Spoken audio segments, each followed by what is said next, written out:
Leitura do livro O Grande Conflito. Se tu também compreendesse ao menos aquilo sobre a destruição de Jerusalém. Se tu também compreendesse ao menos hoje aquilo que te pode dar a paz. Mas por agora não conseguirás entender. Lá virá o tempo em que os teus inimigos farão uma muralha em volta de ti e te cercarão por todos os lados.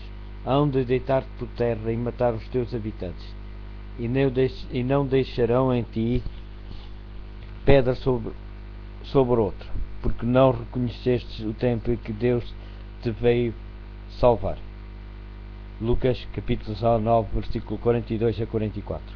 Do cimo do Monte das Oliveiras, Jesus olhava sobre Jerusalém. O cenário que se estendia diante dele era belo e calmo. Era a altura da Páscoa. Vindo de todas as terras, os filhos de Jacó tinham-se reunido ali para celebrar a grande festa nacional. No meio dos jardins, vinhas e encostas relevadas, cheias com as tendas dos peregrinos, erguiam-se as colinas dispostas em socalcos, os imponentes palácios e as maciças muralhas da capital de Israel. A filha de Sião parecia dizer orgulhosamente: estou sentada como rainha, não verei o choro. Sendo formosa então e julgando-se tão segura do favor do céu, como quando séculos antes o rei trovador cantou: Sião, o mais belo dos montes, alegria de toda a terra, é a verdadeira montanha de Deus. Está em Salmos capítulo 48, versículo 2. Bem à vista estavam os grandiosos edifícios do templo. Os raios do sol poente iluminavam a brancura de neve das suas paredes de mármore e refletiam-se no portal de ouro, na torre e no pináculo. A perfeição da formosura levantava-se como orgulho da nação judaica. Que filho de Israel poderia contemplar aquele cenário sem um estremecimento de alegria e admiração? Entretanto, os pensamentos que ocupavam a mente de Jesus eram muito diferentes. Quando chegou perto de Jerusalém, ao ver a cidade, Jesus chorou por ela. Está em Lucas, capítulo 19, versículo 41. No meio da alegria generalizada, provocada pela sua entrada triunfal, enquanto se agitavam ramos de palmeiras, alegres ossanas despertavam ecos nas colinas e milhares de vozes aclamavam-no como Rei, o Redentor do mundo. Sentia-se oprimido por uma súbita e misteriosa tristeza. Ele, o Filho de Deus, o prometido de Israel, cujo poder tinha vencido a morte e chamara do túmulo os seus cativos, chorava. Isto não era causado por uma mágoa normal. Eram lágrimas de uma agonia intensa e irreprimível. As lágrimas não eram por si mesmo, embora soubesse perfeitamente para onde os seus passos o levariam. Diante dele estava o Getsemane, cenário da sua próxima agonia. Estava também visível a Porta das Ovelhas, através da qual, durante séculos, tinham sido conduzidas as vítimas para o sacrifício e que deveria abrir-se para ele, quando fosse como um cordeiro levado ao matadouro. Está em Isaías, capítulo 53, versículo 7. Não muito distante estava o Calvário, o local da crucificação, sobre o caminho que Cristo em breve deveria percorrer. Cairia o horror de grandes trevas, quando ele apresentasse a sua alma como uma oferta pelo pecado. Contudo, não era a antevisão destas cenas que lançava sobre ele aquela sombra nessa hora de agonia, de alegria. Nenhum sinal da sua própria angústia sobre-humana perturbava aquele espírito abegnado. Chorava pela sorte de milhares de habitantes de Jerusalém, por causa da cegueira e impenitência daqueles que ele tinha vindo abençoar e salvar.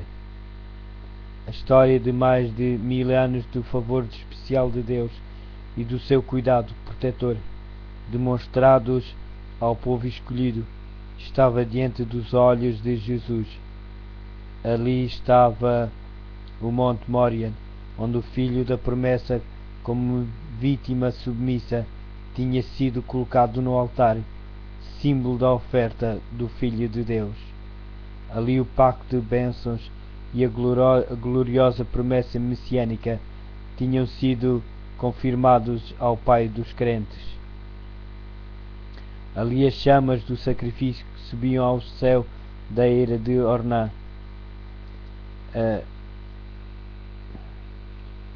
Símbolo da oferta do Filho de Deus. Está em Gênesis capítulo 22, versículo 9. Ali o pacto de bênçãos e a gloriosa promessa messiânica tinham sido confirmados aos pais dos crentes, ao Pai dos crentes. Está em Gênesis capítulo 22, versículos 16 ao 18. Ali as chamas do sacrifício que subiam ao céu da era de Orná tinham sido desviados da espada do anjo destruidor. Está no 1 de Crónicos capítulo 21. Como um símbolo apropriado do sacrifício e da mediação do Salvador em favor do homem culpado. Jerusalém tinha sido honrada por Deus sobre toda a terra. O Senhor tinha escolhido Sião e desejou-a para sua habitação. Está no livro de Salmos, capítulo 132, versículo 13. Ali, durante séculos, santos profetas tinham apresentado mensagens de advertência. Ali, sacerdotes tinham agitado os turíbulos e a nuvem do incenso com as orações dos adoradores. Ali tinha subido diante de Deus. Ali diariamente tinha sido oferecido o sangue dos cordeiros mortos, que apontavam para o Cordeiro de Deus, que havia de vir. Ali Jeová tinha revelado a sua presença na nuvem de glória sobre o propiciatário. Ali tinha repousado a base daquela escada mística que ligava a terra ao céu. Gênesis capítulo 28, versículo 12 e João capítulo 1, versículo 51. Escada pela qual os anjos de Deus desciam e subiam e que abria ao mundo o caminho para o lugar santíssimo. Se Israel como nação tivesse preservado a aliança com o céu, Jerusalém teria permanecido para sempre como a eleita de Deus. Está em Jeremias capítulo 17, versículo 21 a 25. Mas a história daquele povo favorecido era um registro de apostasia e revoltas. Tinham resistido à graça do céu, abusado dos seus privilégios e desprezado as suas oportunidades. Embora Israel se tivesse rido dos mensageiros de Deus, desprezado as suas palavras e maltratado os seus profetas, está em 2 de Crónicas, capítulo 36, versículo 16. Ele ainda se manifestara a eles como o Senhor, Deus misericordioso e compassivo, paciente e grande em amor e verdade. Em Êxodo capítulo 34, versículo 6. Apesar das repetidas rejeições, a sua misericórdia continuou a anteceder, com um amor maior do que o de um pai pelo filho muito amado. Deus tinha-lhes enviado constantemente advertências pelos seus profetas, porque tinha amor ao seu povo e ao seu santuário. 2 de Crónicas, capítulo 36, versículo 15. Quando as admoestações, os pedidos e as censuras falharam, enviou-lhes o melhor dom do céu. Mais ainda, derramou todo o céu naquele único dom. O próprio Filho de Deus foi enviado para insistir com a cidade impenitente. Foi Cristo que trouxe Israel como uma boa vinha do Egito. Está no livro de Salmos, capítulo 80, versículo 8. A sua própria mão tinha expulsado os gentios de diante deles. Plantou-a num outeiro fértil. O seu cuidado protetor envolvera completamente. Enviou os seus servos para a cultivar. Que mais se podia fazer à minha vinha? exclama ele, e que eu lhe não tenha feito. No entanto, quando esperava que desse uvas, veio a produzir uvas bravas. Está no livro de Isaías, capítulo 5, versículo 1 ao 4. Mesmo assim, ainda com a esperança de encontrar fruto, veio em pessoa à sua vinha, pois talvez ela ainda pudesse ser salva da destruição. Cavou-a, podou-a e protegeu-a. Foi incansável nos seus esforços para salvar esta vinha que ele próprio tinha plantado. Durante 3 anos o Senhor da Luz e da Glória tinha andado por entre o seu povo. Ele andou fazendo o bem e curando a todos os oprimidos do diabo. Atos Apóstolos, capítulo 10, versículo 38. Aliviando os quebrantados de coração, pondo em liberdade os que estavam presos, restaurando a vista aos cegos, fazendo com que os coxos andassem e os surdos ouvissem, purificando os leprosos, ressuscitando os mortos e pregando o Evangelho aos pobres. Está em Lucas, capítulo 4, versículo 18, Mateus, capítulo 11, versículo 5. A todas estas classes foi igualmente dirigido o convite revelador da graça de Deus. Vinde a mim, todos os que estáis cansados e oprimidos, e eu vos aliviarei. Está no livro de Mateus, no Novo Testamento, no capítulo 11, no versículo 28. Embora tenha visto o bem recompensado com o mal e o seu amor com o ódio. Está no livro de Salmos 109, versículo 5. Ele prosseguiu firmemente na sua missão de misericórdia. Os que procuravam a sua graça nunca eram repelidos. Como viajante sem lar, tendo que enfrentar a vergonha e a pobreza diariamente, viveu para aliviar as necessidades dos homens e para insistir com eles que aceitassem o dom da vida.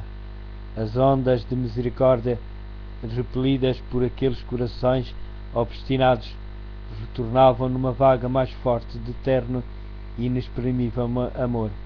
Mas Israel tinha-se desviado do seu amor, amigo e único auxiliador. As súplicas do seu amor tinham sido desprezadas, os seus conselhos repelidos, as suas advertências ridicularizadas. A hora de esperança e perdão tinha passado rapidamente. A taça da ira de Deus, adiada por tanto tempo, estava quase cheia. As nuvens que se tinham acumulado durante séculos de apostasia e rebelião, agora escurecidas com angústias, estavam prestes a desabar sobre um povo criminoso, e o único que poderia salvá-los da condenação iminente tinha sido desprezado, injuriado, rejeitado e em breve seria crucificado. Quando Cristo fosse suspenso na cruz do Calvário, teria terminado o tempo de Israel como nação favorecida e abençoada por Deus. A perda de uma só pessoa que seja é uma calamidade infinitamente maior do que os ganhos e riquezas de todo o mundo. Entretanto, quando Cristo olhava para Jerusalém, estava diante dele a condenação de toda uma cidade, de toda uma nação, aquela cidade e nação que tinham sido as escolhidas por Deus, o seu tesouro especial. Vários profetas tinham chorado a apostasia de Israel e as terríveis desolações que os seus pecados atraíam. Jeremias desejava que os seus olhos fossem uma fonte de lágrimas, para poder chorar dia e noite pelo seu povo, que foi morto, pelo povo de Deus, que tinha sido levado para o exílio. Está em Jeremias, capítulo 9, versículo 1, e Jeremias, capítulo 13, versículo 17. Qual não era, pois, a dor daquele cujo olhar profético abrangia não os anos, mas os séculos?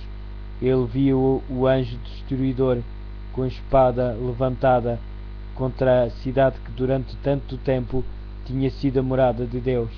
Do cume do Monte das Oliveiras, no mesmo ponto mais tarde ocupada por Tito e pelo seu exército, olhava para além do vale, para os pátios e pórticos sagrados, e com a vista obscurecida pelas lágrimas, via numa terrível perspectiva os muros rodeados de hostes estrangeiras. Ouvia os passos dos exércitos a marchar para a guerra. Ouvia as vozes de mães e de crianças que na cidade sitiada clamavam por pão. Via o santo e belo templo, os palácios e as torres entregues às chamas, e no seu lugar apenas um monte de ruínas fumegantes. Olhando através dos séculos futuros, via o povo do concerto espalhado por todos os países, tal como os destroços de um naufrágio numa praia deserta, nos castigos prestes a cair sobre os seus filhos. Via apenas a primeira dose daquela taça de ira que no juízo final deveria se esgotar-se até o amargo fim. A piedade divina, o terno amor encontraram expressão nestas melancólicas palavras: ó Jerusalém, Jerusalém, matas os profetas e apedrejas os mensageiros que Deus te envia.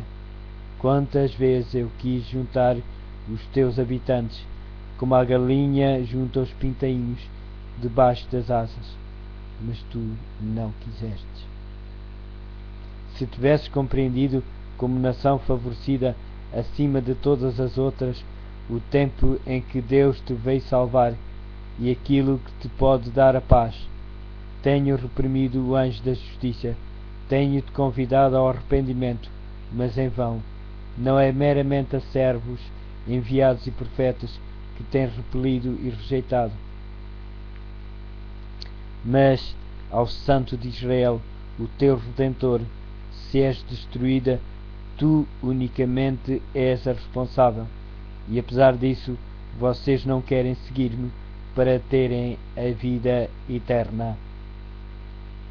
Está no livro de João, capítulo 5, versículo 40.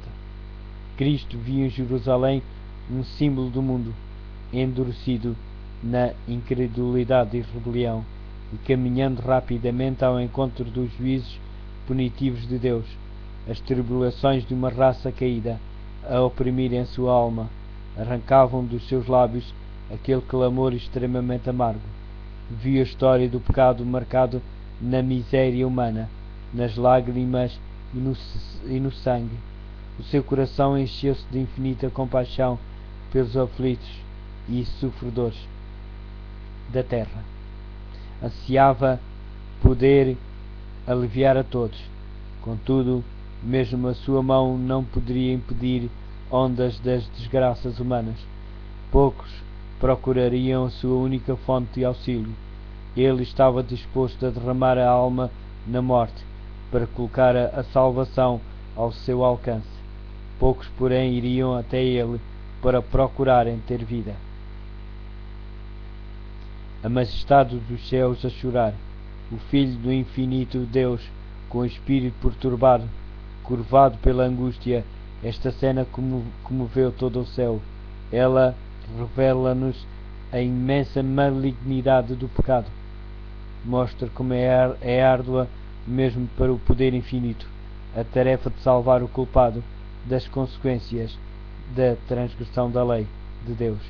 Jesus, ao olhar para a última geração, viu o mundo envolvido num engano semelhante ao que causou a destruição de Jerusalém. O grande pecado dos judeus foi o terem rejeitado Cristo. O grande pecado do mundo cristão é a rejeição da lei de Deus, fundamento do seu governo. No céu e na terra, os preceitos de Deus seriam desprezados e anulados. Haveria milhões na servidão do pecado, escravos de Satanás, condenados a sofrer a segunda morte, que se recusariam a escutar as palavras da verdade no dia do ajuste de contas. Terrível cegueira, estranha presunção. 2 dias antes da Páscoa, quando Cristo, pela última vez, depois de denunciar a hipocrisia dos príncipes judeus, se tinha afastado do templo mais uma vez, foi com os discípulos para o Monte das Oliveiras. Ali sentou-se com eles na encosta relevada, sobraceira à cidade. Mais uma vez contemplou os seus muros, torres e palácios. Mais uma vez está diante dele o templo no seu deslumbrante esplendor, como um diadema de beleza a coroar o monte sagrado. 1000 anos antes, o salmista tinha louvado o favor de Deus para com Israel, fazendo da sua sagrada casa a sua habitação.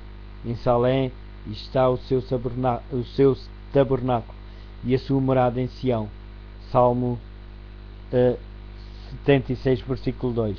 Ele escolheu antes a tribo de Judá e o monte de Sião, seu preferido. Construiu o seu santuário alto como o céu. Salmo 78, versículo 68 e 69. O primeiro templo tinha sido edificado durante o período de maior prosperidade da história de Israel. O rei Davi tinha acumulado muita abundância de tesouros para este fim, e a planta para a sua construção fora feita por indicação divina. 1 de Crónicas, capítulo 28, versículo 12 a 19. Salomão, o mais sábio dos monarcas de Israel, tinha contemplado a obra. Este templo foi o edifício mais magnífico que o mundo já viu. Contudo, o Senhor declarou pelo profeta Ageu, relativamente ao segundo templo: a glória desta casa, última casa, será maior do que a da primeira. Farei tremer todas as nações, e virá o desejado de todas as nações, e encherei esta casa de glória, diz o Senhor dos Exércitos. Depois da destruição do templo por Nabucodonosor, este foi reconstruído cerca de 500 anos antes do nascimento de Cristo, por um povo que tinha voltado de um longo exílio para um país devastado e quase deserto. Havia então entre eles homens idosos que tinham visto a grandeza do templo de Salomão e que choraram junto aos alicerces do novo edifício, por ele vir a ser tão inferior ao anterior. O sentimento que prevalecia é descrito pelo profeta de uma forma bem viva. Quem há entre vós que, tendo ficado, viu esta casa na sua primeira glória, e como a vês agora, não é esta como nada em vossos olhos, comparados com aquela? Está no livro de Ageu, capítulo 2, versículo 3. Esdras, capítulo 3, versículo 12. Então foi feita a promessa de que a grandeza desta última casa seria maior do que a da anterior.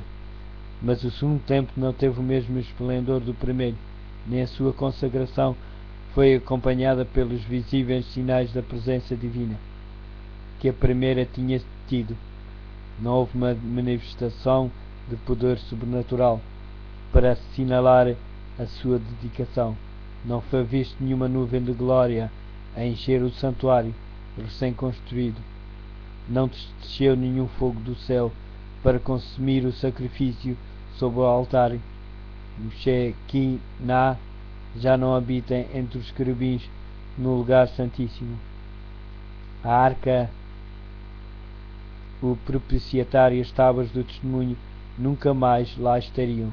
Nenhuma voz se fazia ouvir vinda do céu para dar a conhecer ao sacerdote inquiridor a vontade de Jeová.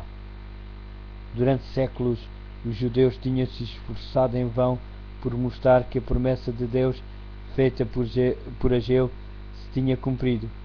Entretanto, o orgulho e a incredulidade cegavam sua mente para o verdadeiro sentido das palavras do profeta. O segundo templo não foi honrado com a nuvem da glória de Jeová, mas com a presença viva daquele em que habita corporalmente a plenitude da divindade, que foi o próprio Deus manifesto em carne. O desejado de todas as nações tinha na verdade chegado ao seu templo, quando o homem de Nazaré ensinava e curava nos pátios sagrados. Com a presença de Cristo, e apenas com ela, o segundo templo excedeu a glória do primeiro, mas Israel tinha afastado de si o dom que o céu lhe oferecia, com o humilde mestre que naquele dia tinha saído das suas portas de ouro. A glória tinha-se retirado do templo para sempre. Estavam cumpridas as palavras do Salvador: eis que a vossa casa vai ficar-vos deserta. Está no livro de Mateus, capítulo 23, versículo 38. Os discípulos, assustados e admirados diante da profecia de Cristo sobre a destruição do templo, desejavam compreender melhor o significado das suas palavras. Durante mais de 40 anos tinham sido usados com grande abundância riquezas, trabalho e conhecimento arquitetónicos para fazer ressaltar o seu esplendor. Herodes Grande tinha usado prodigamente riquezas, tanto romanas como dos tesouros judeus, e até mesmo o imperador do mundo o tinha enriquecido com as suas ofertas. Blocos maciços de mármore branco de um tamanho quase fabuloso, vindos de Roma para este fim, formavam parte da sua estrutura. Os discípulos chamaram a atenção do mestre para eles, dizendo: olha que pedras e que edifício. Marcos capítulo 13, versículo 1. A estas palavras Jesus deu a solene e surpreendente resposta: em verdade vos digo que não ficará aqui pedra sobre pedra que não seja derribada. Está no livro de Mateus, capítulo 24, versículo 2. Os discípulos associaram a destruição de Jerusalém aos factos da vinda pessoal de Cristo em glória temporal para ocupar o trono do império do universo, castigar os judeus impenitentes e libertar a nação do domínio romano. O Senhor tinha-lhe dito que viria uma segunda vez, daí ouvindo mencionar o juízo sobre Jerusalém, dirigir um pensamento para aquela vinda, e quando estava sobre o Monte das Oliveiras reunidos em volta do Salvador, perguntaram: quando serão essas coisas, e que sinal haverá da tua vinda e do fim do mundo? Está em Mateus, capítulo 24, versículo 3. Misericordiosamente o futuro estava oculto aos discípulos.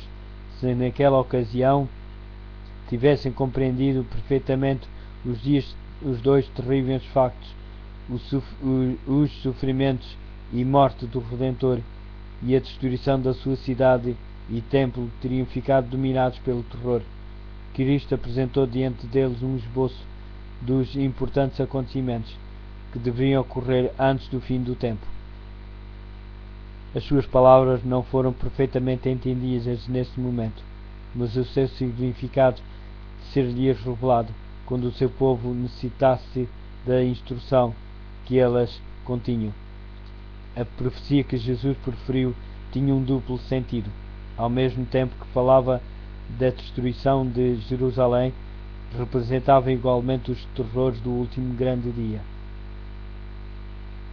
Jesus revelou aos discípulos que escutavam o juízo que deveriam cair sobre o apóstata de Israel, e especialmente o castigo que sofreria por causa da sua rejeição e crucificação do Messias. Sinais inequívocos precederiam o terrível clímax.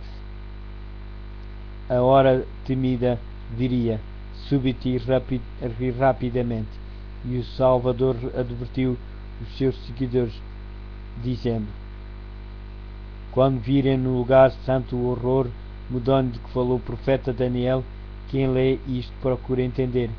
Aqueles que estiverem na Judeia devem fugir para os montes. Mateus, capítulo 24, versículo 15 e 16. Lucas, capítulo 21, versículo 20 e 21. Quando os símbolos idolátricos dos romanos fossem erguidos na terra santa que se estendia algumas centenas de metros para além dos muros da cidade, então os seguidores de Cristo deveriam procurar a sua segurança, fugindo.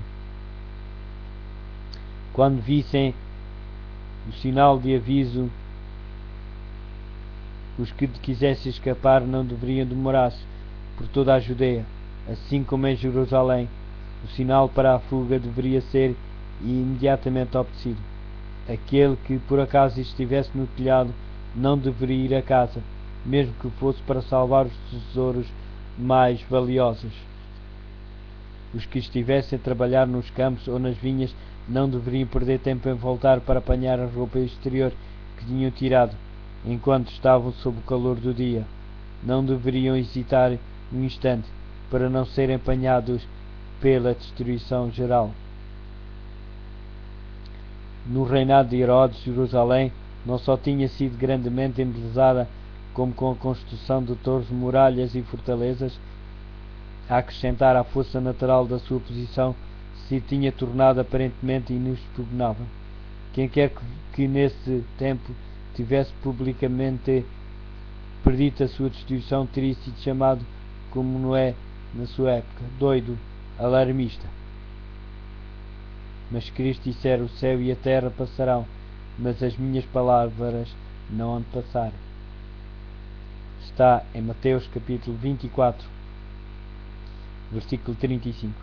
Por causa dos seus pecados foi anunciada a ira contra Jerusalém, e a sua teimosa incredulidade selou a sua sorte.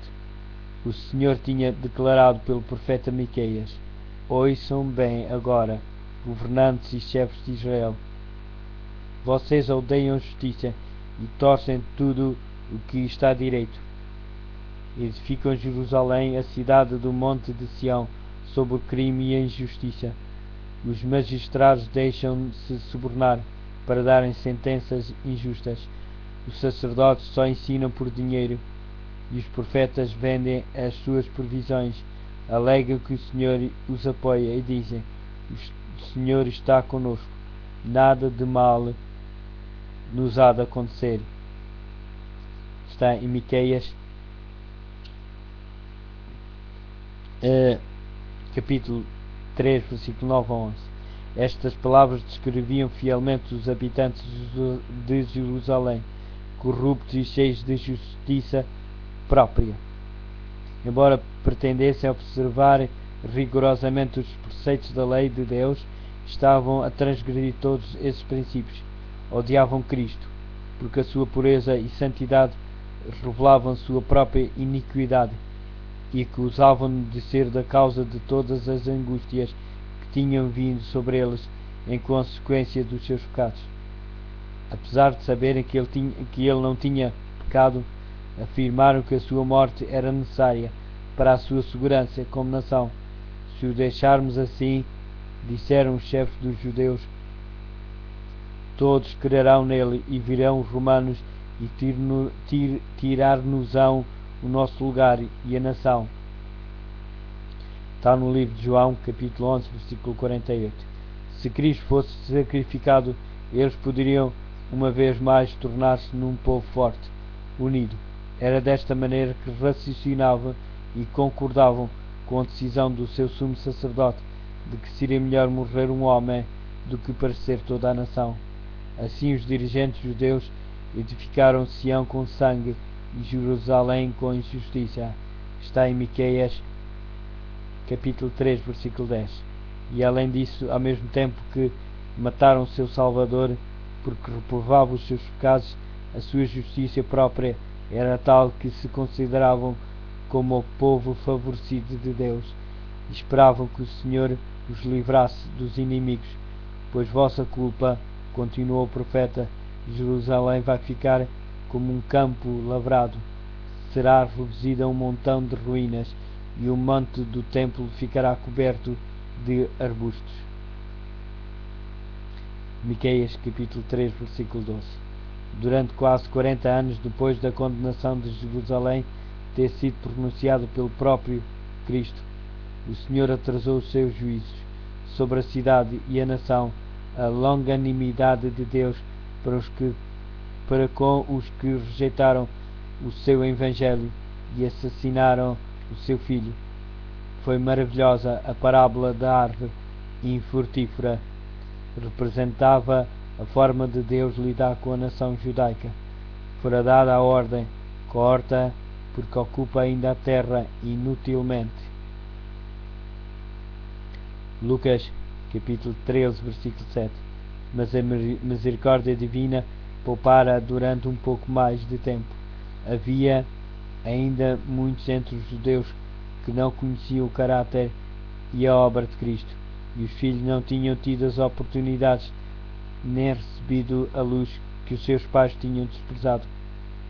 Através da pregação do apóstolo e dos seus cooperadores, Deus faria com que a luz resplandecesse sobre eles. Veriam como a profecia se tinha cumprido, não somente no nascimento e vida de Cristo, mas também na sua morte e ressurreição. Os filhos não foram condenados pelos pecados dos pais, mas quando conheceram toda a luz dada aos seus pais, os filhos rejeitaram até mesmo a luz suplementar que lhes tinha sido concedida. Tornaram-se participantes dos seus pecados e encheram a medida da sua iniquidade. A longanimidade de Deus para com Jerusalém apenas confirmou os judeus na sua obstinada impenitência. Por causa do seu ódio e crueldade para com os discípulos de Jesus, rejeitaram a última oferta de misericórdia. Deus então retirou de sobre eles a sua proteção, deixando de exercer a ação com que restringia Satanás e os seus anjos, permitindo que a nação ficasse sob o controle do chefe que tinham escolhido. Os seus filhos tinham desdenhado da graça de Cristo, que os teria tornado capazes de subjugar os seus maus impulsos, e agora estes tornaram-se nos vencedores. Satanás fez surgir as mais violentas e vis paixões da alma. Os homens não raciocinavam. Tinham perdido a razão, dirigidos pelo impulso e pela raiva cega. Por causa da sua crueldade, tornaram-se satânicos na família e na sociedade. Entre as mais altas classes como as mais baixas havia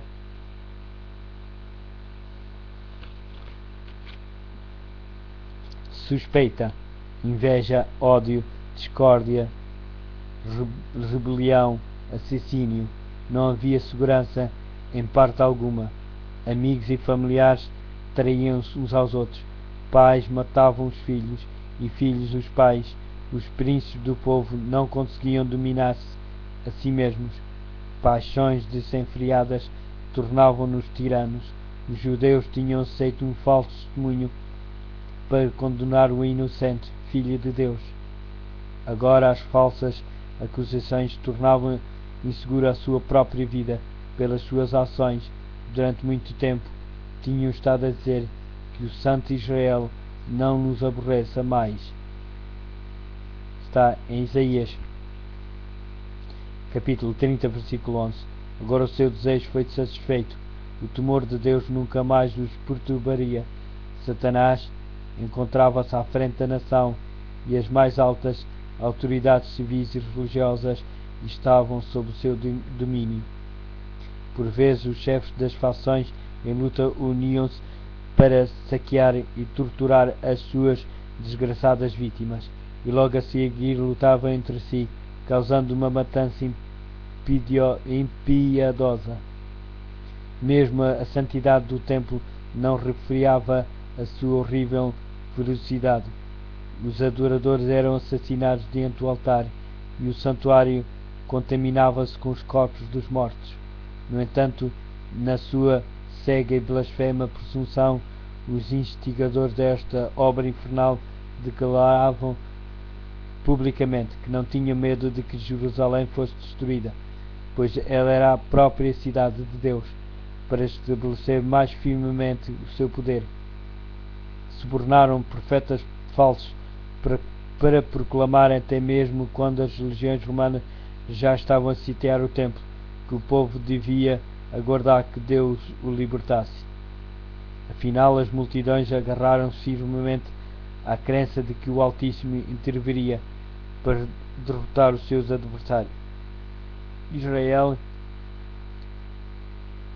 porém, tinha desprezado a proteção divina e agora não tinha defesa.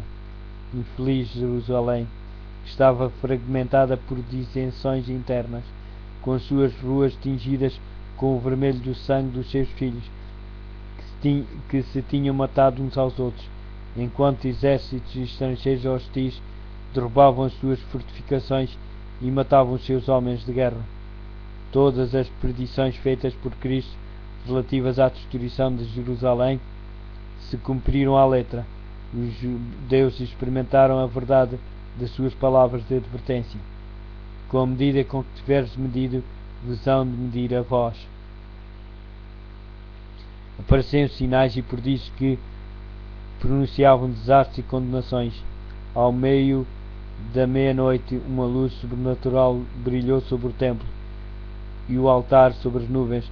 Ao pôr do sol, desenhavam-se carros e homens de guerra reunidos para a batalha. Os sacerdotes que ministravam à noite no santuário ficaram aterrorizados com sons misteriosos. A terra tremia e ouvia-se uma multidão de vozes a clamar: partamos daqui.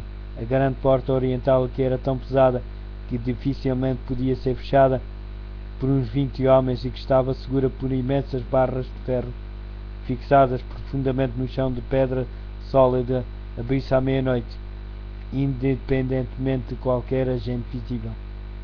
Durante 7 anos, um homem andou a subir e a descer as ruas de Jerusalém, anunciando as desgraças que deveriam sobrevir à cidade, de dia e de noite. Cantava com uma voz fúnebre, uma voz do Oriente, uma voz do Ocidente, uma voz dos 4 ventos, uma voz contra Jerusalém e contra o templo, uma voz contra os noivos e as noivas, uma voz contra o povo. Este ser estranho foi preso e açoitado, mas não se ouviu nenhuma queixa dos seus lábios. Aos insultos e maus tratos respondia somente: ai, ai de Jerusalém, ai, ai dos seus habitantes. O seu clamor de aviso apenas terminou quando foi morto no cerco que tinha predito. Nenhum cristão pereceu na destruição de Jerusalém, que Cristo tinha avisado os seus discípulos, e todos os que creram nas suas palavras aguardaram o sinal prometido.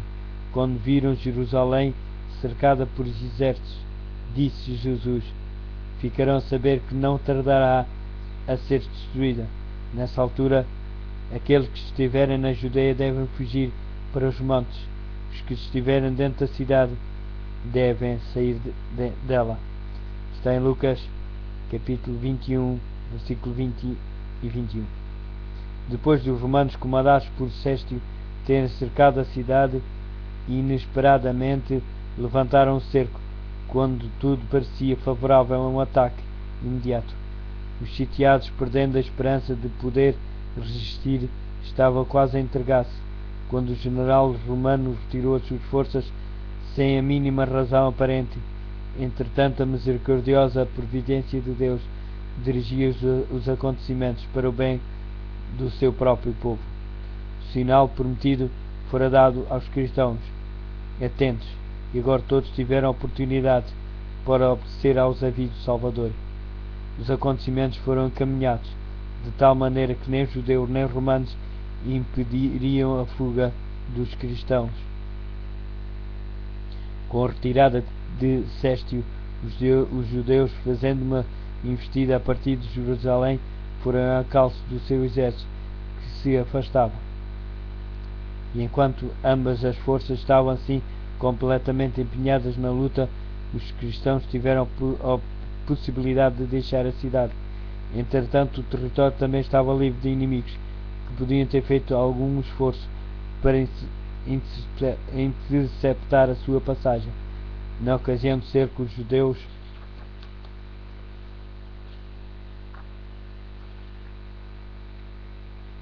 estavam reunidos em Jerusalém para celebrar a festa dos tabernáculos, e assim os cristãos e assim os cristãos em todo o país puderam escapar sem serem impedidos. Fugiram imediatamente para um lugar de segurança, a cidade de Pela, na Pereia, junto além do Jordão. As forças judaicas, perseguindo Céstio e o seu exército, caíram sob a sua retaguarda, com tal ferocidade que o ameaçaram de uma destruição total. Foi com grande dificuldade que os romanos conseguiram efetuar a retirada. Os judeus escaparam quase sem perdas e voltaram em triunfo com os seus despojos para Jerusalém.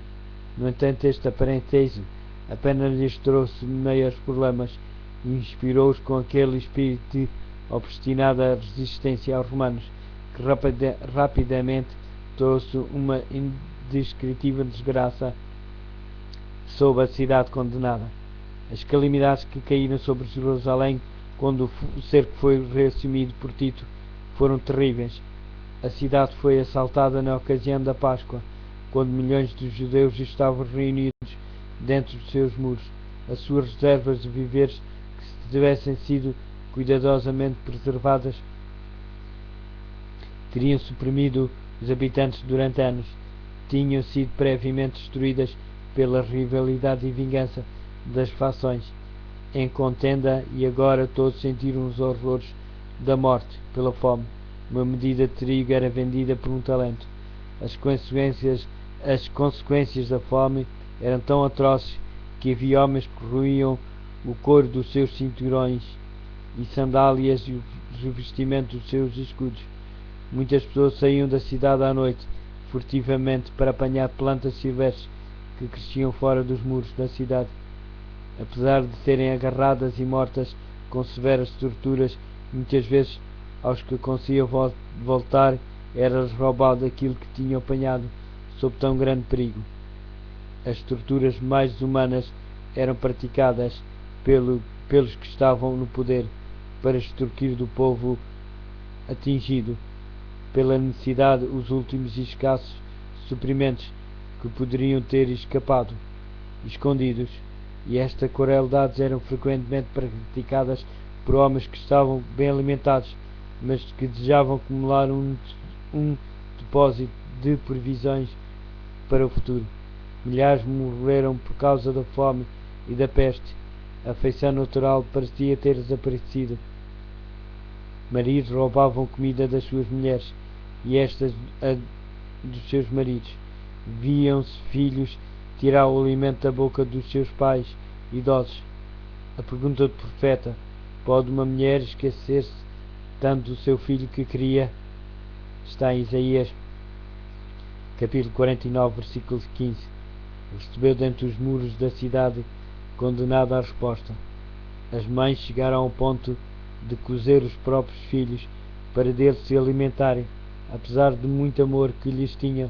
Está em Lamentações, no capítulo 4, versículo 10. Mais uma vez se cumpriu a profecia de aviso, dada 14 séculos antes. A mulher mais sensível e delicada, que nem conseguia pousar o seu pé descalço no chão, de tão delicada e sensível que era, olhara com desconfiança para o esposo que ela ama e para os seus filhos e filhas. Tem medo de repartir com ele o filho que vai dar à luz, e a placenta que sairá das suas entranhas, que ela espera poder comer sozinha, às escondidas, ao ver-se sem nada, por causa do apertado cerco a que os inimigos sujeitarão as tuas cidades. Deuteronômio capítulo 28, versículos 56 e 57. Os chefes romanos fizeram todo esforço para aterrorizar os judeus e desse modo levá-los à redenção. Os prisioneiros que residiam quando eram presos eram açoitados, torturados e crucificados diante do muro da cidade. Centenas de pessoas eram diariamente mortas desta maneira, e essa terrível obra prolongou-se até que ao longo do vale de Josafá e no Calvário se ergueram cruzes em tão grande número que mal havia espaço para se poder andar entre elas. Desta forma tão terrível foi concretizada aquela espantosa maldição preferida perante o Tribunal de Pilatos. O seu sangue caia sobre nós e sobre os nossos filhos. Tito, de boa vontade, teria posto termo à terrível cena, poupando assim Jerusalém da sua completa condenação.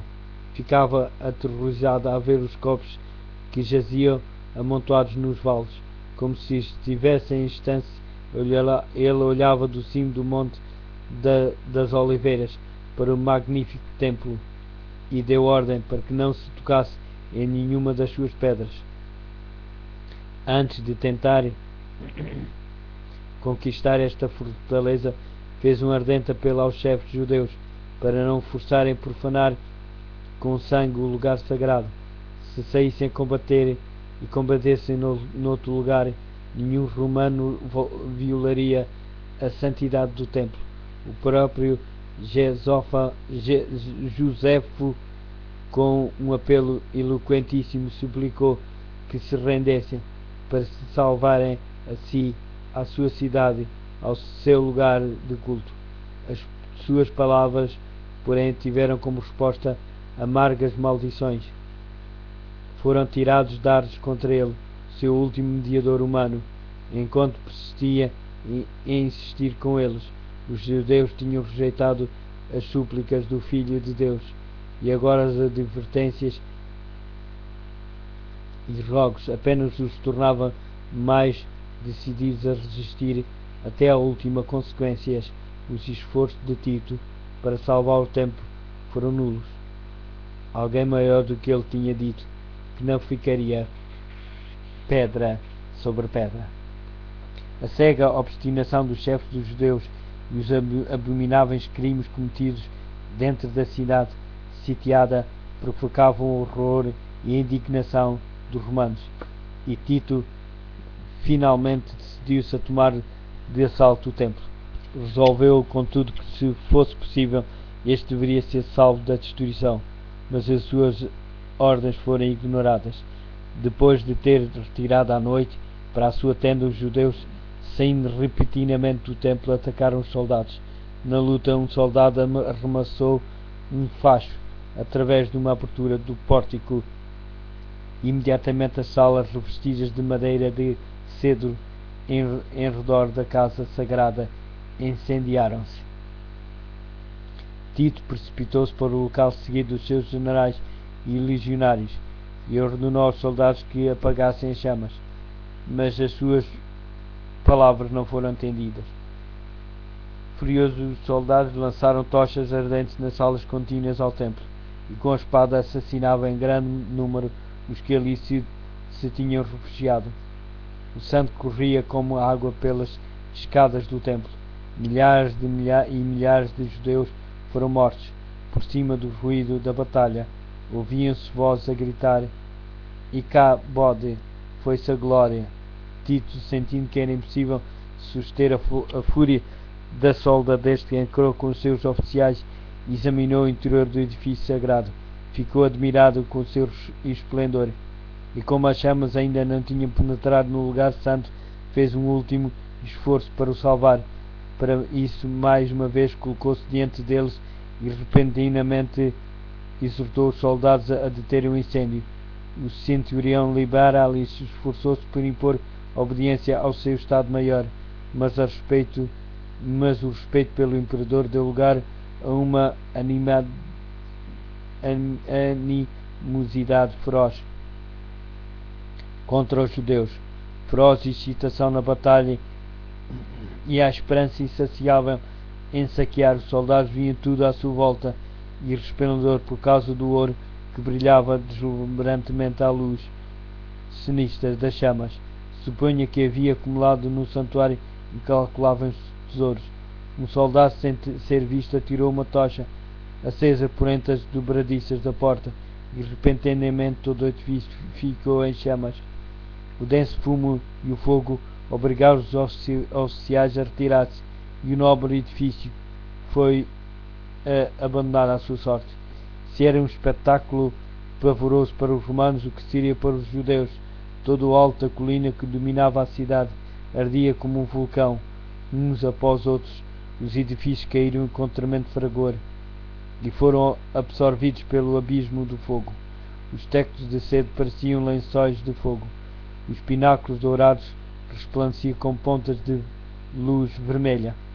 Das torres dos portais subiam altas colinas de chamas e fumaça. As colinas vizinhas ficaram iluminadas e viam-se sombrios grupos de pessoas a observar a marcha da destruição com uma ansiosidade terrível. Os muros e pontes elevados da cidade ficaram repletos de rostos, alguns pálidos com a angústia do desespero, outros com expressão irada ameaçavam com uma vingança vã. As aclamações dos soldados romanos enquanto corriam de um lado para o outro e os gemidos dos rebeldes que morriam nas chamas misturavam-se com o barulho aterrador do fogo e o estrondo do madeiramento caía. Os ecos das montanhas respondiam ou traziam de volta os lamentos do povo que se encontravam nos pontos elevados ao longo de todo o muro. Ecoavam gritos de choro. Homens que estavam a morrer de fome reuniam a força que restava para gritar de angústia e desolação. O morticínio do lado de dentro era ainda mais horrível do que o espetáculo visto lá fora. Homens e mulheres, velhos e novos, rebeldes e sacerdotes, os que combatiam e os que imploravam misericórdia, eram retalhados numa indiscriminada carnificina. O número de mortes excedeu o dos que os matavam. Os legionários tinham de trepar sobre os montes de cadáver para prosseguir na obra de extermínio. Depois da destruição do templo, toda a cidade caiu nas mãos dos romanos. Os chefes dos judeus abandonaram as torres inexpugnáveis e Tito encontrou-as desertas. Contemplou-as com espanto e declarou que tinha sido Deus que as colocara nas suas mãos, pois nenhuma máquina, por mais poderosa que fosse, poderia ter levado a melhor contra aquelas enormes ameias. Tanto a cidade como o templo foram arrasados até os fundamentos, e o terreno em que se erguia a casa sagrada foi lavrada como um campo. Está em Jeremias, capítulo 26, versículo 18. No cerco e morticínio que se seguiram pereceram mais de 1 milhão de pessoas. Os sobreviventes foram levados e vendidos como escravos, arrastados até Roma para honrarem a vitória do vencedor, lançados às feras nos anfiteatros ou dispersos por toda a terra como vagabundos sem lar. Os judeus tinham forjado os seus próprios grilhões, eles mesmos tinham enchido a taça da vingança. Na destruição completa que lhes sobreveio como nação, em todas as desgraças que os acompanharam, depois de dispersos, não estavam senão a recolher a colheita que as suas próprias mãos tinham semeado. Diz o profeta: para tua perda, ó Israel, te rebelaste contra mim. Está em Oséias, capítulo 13, versículo 9. Pelos teus pecados tens caído. Oséias, capítulo 14, versículo 1. Os seus sofrimentos são muitas vezes apresentados como tendo sido o castigo que receberam por decreto direto da parte de Deus. É assim que o grande enganador procura esconder a sua própria obra, pela obstinada rejeição do amor e misericórdia divina. Os judeus fizeram com que a proteção de Deus lhes fosse retirada, e Satanás pôde dirigi-los de acordo com a sua vontade. As horríveis crueldades executadas na destruição de Jerusalém são uma demonstração do poder vingador de Satanás sobre os que se entregam ao seu domínio. Não conseguimos compreender quanto devemos a Cristo pela paz e proteção de que gozamos. É o poder de Deus que impede que a humanidade passe completamente para o domínio de Satanás. Os obedientes ingratos tem muitos motivos de gratidão pela misericórdia e longanimidade de Deus, que reprime o cruel e pernicioso poder do maligno. Quando, porém, os homens passam os limites da clemência divina, essa restrição é removida. Deus não fica em relação ao pecador como executor da sentença contra a transgressão, mas deixa que os que rejeitam a sua misericórdia entregues a si mesmo para colherem aquilo que semearam. Cada raio de luz rejeitada, cada advertência desprezada ou não atendida, cada paixão com que se contemporizou, cada transgressão da lei de Deus é uma semente lançada, a qual produz uma colheita infalível, quando se resiste persistentemente ao Espírito de Deus. Este é por fim retirado do pecador, e então nenhum poder permanece para dominar as más paixões da alma, e não há nenhuma proteção contra a maldade e inimizade de Satanás. A destruição de Jerusalém constitui uma tremenda e solene advertência para todos os que consideram leviamente as ofertas da graça divina e resistem aos convites da misericórdia de Deus. Nunca foi dado um testemunho mais forte do ódio que Deus tem ao pecado e do castigo que sem dúvida recairá sobre o culpado. A profecia do Salvador relativa aos juízos que deveriam cair sobre Jerusalém há de ter outro cumprimento, do qual aquela terrível desolação não foi senão uma ténue sombra. Na sorte da cidade escolhida podemos contemplar a condenação de um mundo que rejeitou a misericórdia de Deus e pisou a sua lei. O registro da miséria humana que a terra tem testemunhado durante os seus longos séculos de crime são negros. Ao contemplá-los, o meu coração angustia-se e sinto o meu espírito desfalecer. Têm sido terríveis os resultados da rejeição da autoridade do céu. Entretanto, nas revelações do futuro é apresentada uma cena ainda mais tenebrosa. O registro do passado, o longo cortejo de tumultos, conflitos e revoluções, a armadura daqueles que pelejam com ruído e os vestidos que rolavam no sangue. Está em Isaías capítulo 9, versículo 5. Estarão em contraste com os terrores daquele dia em que a ação restritiva do Espírito de Deus será totalmente retirada dos ímpios, deixando de impedir a explosão das paixões humanas e da ira de Satanás. O mundo contemplará então como nunca antes os resultados do governo de Satanás. Mas naquele dia, como na ocasião da destruição de Jerusalém, o povo de Deus será libertado. Todo aquele que estiver inscrito entre os vivos. Está em Isaías capítulo 4, versículo 3.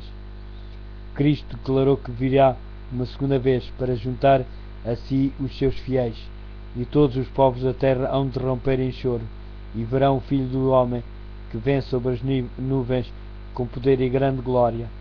Ele mandará então os seus anjos ao som da trombeta, para reunirem os escolhidos de um extremo ao outro do mundo. Mateus capítulo 24, versículo 30 e 31.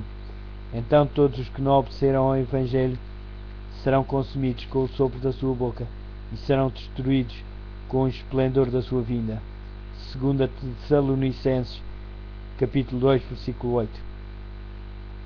Como o antigo Israel, os ímpios destroem-se a si mesmos, caindo por causa da sua própria maldade, em consequência de uma vida de pecado.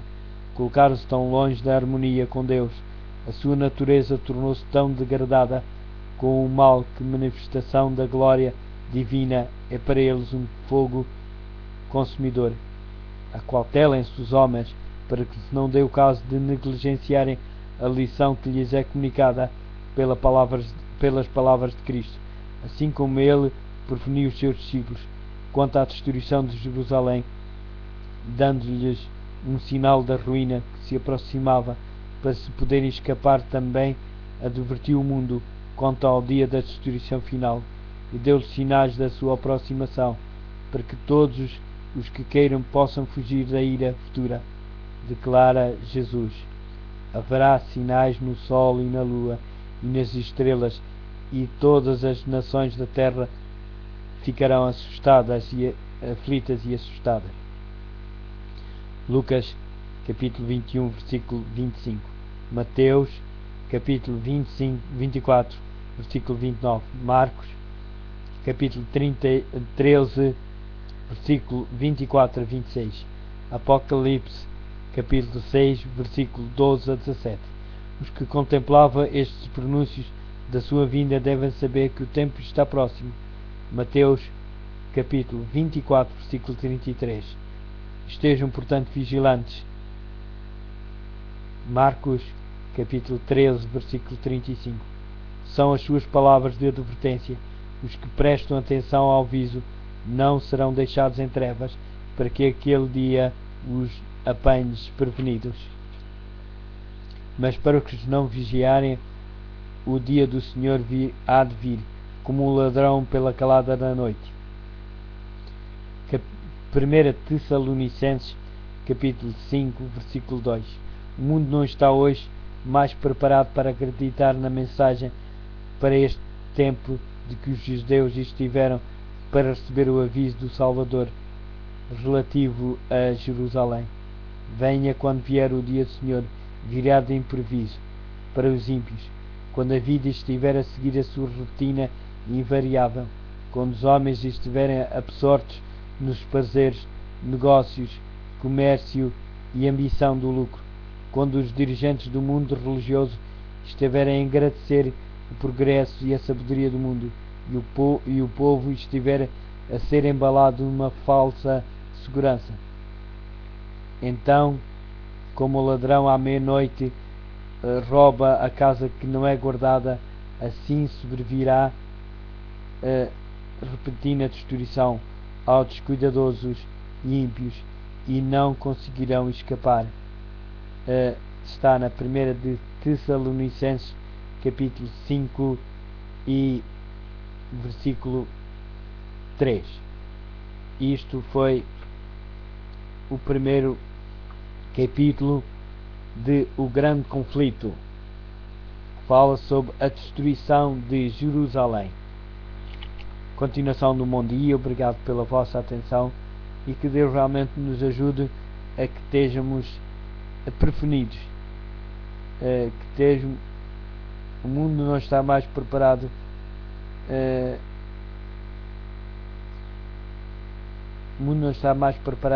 para acreditar na mensagem para este tempo, que os judeus estiveram para receber o aviso do Salvador relativo a Jerusalém. Venha quando vier o dia do Senhor, virá de imprevisto. Que possamos, como diz na palavra de Deus, diz: orai sem cessar, estejais vigilantes, porque o Senhor virá na hora e no momento que nós não sabemos. Que possamos estar firmes em Jesus, para que possamos dizer assim: eis aquele a quem nós aguardávamos.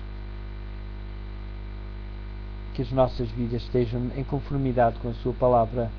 É tudo que eu peço. É a minha oração para mim e para vós. Amém. A perseguição dos cristãos nos primeiros tempos, nos primeiros séculos.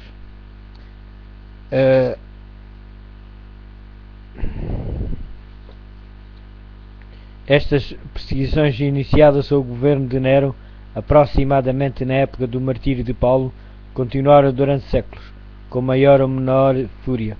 Os cristãos eram falsamente acusados dos mais terríveis crimes e tidos como a causa das grandes calamidades, fomes, pestes e terremotos. Como eles se tornaram objeto do ódio e da suspeita popular, houve informadores que se prontificaram por interesse a trair os inocentes. Eram condenados como rebeldes contra o Império, como adversários da religião e a peste da sociedade. Um grande número foi lançado às feras ou foram queimados vivos. nos anfiteatros. Alguns eram crucificados, outros cobertos com peles de animais selvagens lançados à arena para serem despedaçados pelos cães. O seu sofrimento tornava-se muitas vezes na principal diversão nas festas públicas. Reuniam-se grandes multidões para se divertirem com o espetáculo e saudavam as aflições da profunda agonia das vítimas com risos e aplausos. Onde quer que procurassem refúgio, os seguidores de Cristo eram caçados como animais ferozes, eram forçados a procurar esconderijo nos lugares mais desolados e solitários, desamparados e aflitos e maltratados, dos quais o mundo não era digno, errantes pelo deserto e montes e pelas covas e cavernas da terra. Hebreus, capítulo 11, versículo 37 e 38. As catacumbas proporcionaram abrigo a milhares de pessoas. Foram feitas fora da cidade de Roma, debaixo das colinas, longas galerias através da terra e da rocha. A escura e complicada rede de túneis estendia-se por quilómetros para além dos muros da cidade. Nestes retiros subterrâneos, os seguidores de Cristo sepultaram os seus mortos e ali também encontravam o seu lar, quando eram proscritos ou vítimas de suspeita. Quando o doador da vida despertar os que travaram o bom combate, muitos que foram mártires por amor de Cristo sairão dessas sombrias cavernas. Sob a mais atroz perseguição, estas testemunhas de Jesus conservaram a sua fé incontaminada, embora privados de todo o conforto, impedidos de desfrutar da luz do sol, tendo o lar no obscuro, mas amigo seio da terra, não proferiram nenhuma queixa com palavras de fé, paciência e esperança. Encorajavam-se uns aos outros para suportarem a privação e a angústia. A perda de todas as bênçãos terrestres não os podia forçar a renunciar à sua crença em Cristo. Provações e perseguições não eram senão maneiras de os levar para mais perto do seu descanso e da sua recompensa. Como aconteceu aos servos de Deus do passado, muitos foram torturados até à morte e recusaram-se a aceitar a libertação. Queriam ressuscitar para uma vida melhor. Hebreus, capítulo 11, versículo 35. Estes recordavam-se das palavras do Mestre, que quando perseguidos por amor de Cristo, deviam ficar bem alegres, pois grande seria o seu galardão no céu, porque assim tinham sido perseguidos os profetas antes deles. Regozijavam-se por terem sido considerados dignos de sofrer pela verdade, e ouviam-se no meio das chamas crepitantes cânticos de triunfo pela fé. Olhando para cima, viam Cristo e os anjos, contemplando-os com o mais profundo interesse, constatando a sua firmeza com aprovação.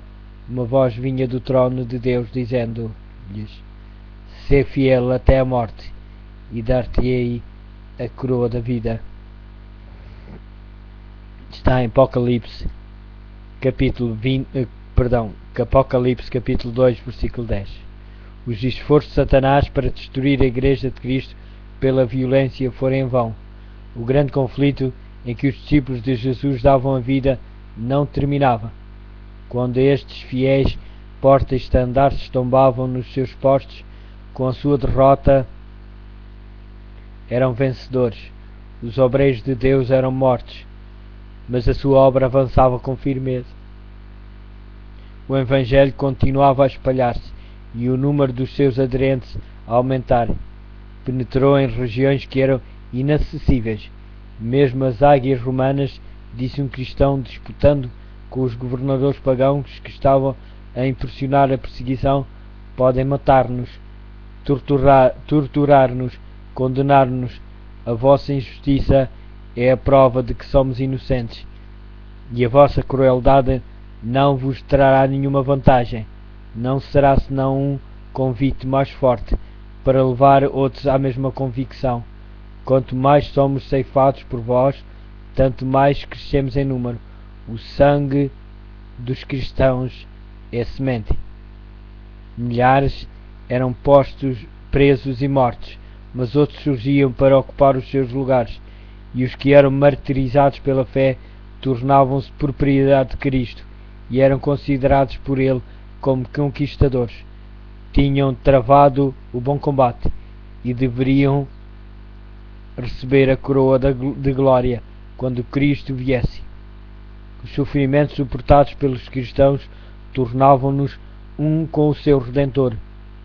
O exemplo da sua vida e o seu testemunho ao morrerem eram um constante testemunho da verdade, e onde menos se esperava, os súbditos de Satanás estavam a deixar o seu serviço e alistar-se sob a bandeira de Cristo.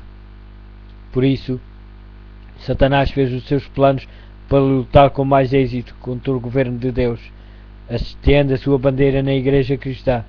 Se os seguidores de Cristo pudessem ser enganados e levados a desagradar a Deus, então a sua força, o seu poder e a sua firmeza falhariam e cairiam como uma presa fácil. O grande adversário esforçou-se então por obter pela astúcia aquilo que não tinha conseguido pela força. Pôs fim à perseguição e no seu lugar foi posta a perigosa sedução da prosperidade material e da honra mundana. Levavam-se idólatras a receber uma parte da fé cristã, enquanto rejeitavam outras verdades essenciais. Diziam que aceitavam Jesus como o Filho de Deus e que acreditavam na sua morte e ressurreição, mas sem a convicção do pecado e sem sentir a necessidade do arrependimento ou da mudança de coração. Após algumas concessões da sua parte, propuseram que os cristãos também fizessem outras, para que todos se pudessem unir na plataforma da crença em Cristo. A Igreja naquela altura encontrava-se num terrível perigo: prisão, tortura, fogo e espada. Eram bênçãos em comparação com isto. Alguns dos cristãos permaneceram firmes, declarando que não transgrediriam. Outros eram favoráveis a ceder ou modificar algumas características da sua fé e a unir-se aos que tinham aceitado parte do cristianismo, insistindo em que este poderia ser o meio para uma completa conversão. Foi um tempo de profunda angústia para os fiéis seguidores de Cristo. Sob a capa de um pretenso cristianismo, Satanás estava a insinuar-se na Igreja para corromper a sua fé e desviar a sua mente da palavra da verdade. Por fim, a maioria dos cristãos concordou em baixar a norma e formou-se uma união entre o cristianismo e o paganismo.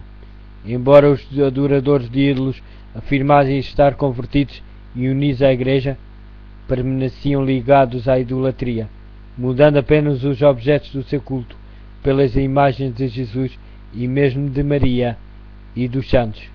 O impuro fermento da idolatria, assim introduzido na Igreja, continua a sua sinistra obra. Doutrinas errâneas, rituais supersticiosos e cerimónias idolátricas foram incorporadas na sua fé e adoração. Com a união dos seguidores de Cristo aos idólatras, a religião cristã tornou-se corrupta e a Igreja perdeu a sua pureza e o seu poder. Entretanto, houve alguns que não foram desviados por esses enganos, mantiveram sua fidelidade ao autor da verdade e apenas adoravam a Deus. Tem havido sempre duas classes entre os que se dizem seguidores de Cristo, enquanto uma dessas classes estuda a vida do Salvador e procura seriamente corrigir os seus defeitos e identificar-se com o modelo. A outra evita as claras e práticas verdades que expõem os seus erros, mesmo durante a sua melhor condição. A Igreja não se compôs apenas dos verdadeiros, puros e sinceros. O nosso Salvador ensinou que os que voluntariamente condescendem com o pecado não devem ser recebidos na Igreja. Todavia, ligou a si mesmo homens que tinham falhas de caráter e concedeu-lhes os benefícios dos seus ensinos e exemplo para terem a oportunidade de ver os seus erros e corrigi-los. Entre os 12 apóstolos havia um traidor. Judas foi aceito, não por causa dos seus defeitos de caráter, mas apesar deles, foi ligado aos discípulos, para que através da instrução e do exemplo de Cristo pudesse aprender o que constitui o caráter cristão e assim ser levado a ver os seus erros, arrepender-se com o auxílio da graça divina, purificar a sua alma na obediência à verdade. Mas Judas não andou na luz, que tão misericordiamente lhe foi permitido que brilhasse sobre ele. Pela condescendência com o pecado, atraiu as tentações de Satanás. Os seus maus traços de caráter tornaram-se predominantes. Entregou a mente à direção dos poderes das trevas. Irava-se quando as suas faltas eram reprovadas. E assim foi levado a cometer o terrível crime de trair o seu mestre. Da mesma forma, todos que acresciam mal, querendo mostrar a piedade, odeiam os que perturbam a sua paz, condenando o seu caminho de pecado, tal como Judas, quando se apresenta uma oportunidade favorável, traem os que procuram reprová-los para seu bem. Os apóstolos encontraram na igreja os que mostravam piedade, enquanto ao mesmo tempo, de forma secreta, acariciavam o mal. Ananias e Safira desempenharam o papel de enganadores, pretendendo fazer um sacrifício total por Deus, quando cheios de cobiça retinham uma parte para si. Atos Apóstolos, capítulo 5, versículo 1 ao 16. O Espírito da Verdade revelou aos apóstolos o verdadeiro caráter desses impostores, e o castigo de Deus livrou a Igreja dessa detestável mancha na sua pureza. Esta notável evidência do perspicaz Espírito de Cristo na Igreja foi um terror para os hipócritas e malfeitores. Já não poderiam permanecer em ligação com aqueles que eram nos hábitos e na vocação fiéis representantes de Cristo, e quando as provações e perseguições sobrevieram aos seus seguidores, apenas os que estavam dispostos a abandonar tudo por amor à verdade quiseram se tornar seus discípulos. Assim, enquanto durou a perseguição, a Igreja permaneceu pura, comparativamente, mas quando ela cessou, aderiram algumas pessoas que eram menos sinceras e devotas, e abriu-se o caminho para Satanás se introduzir.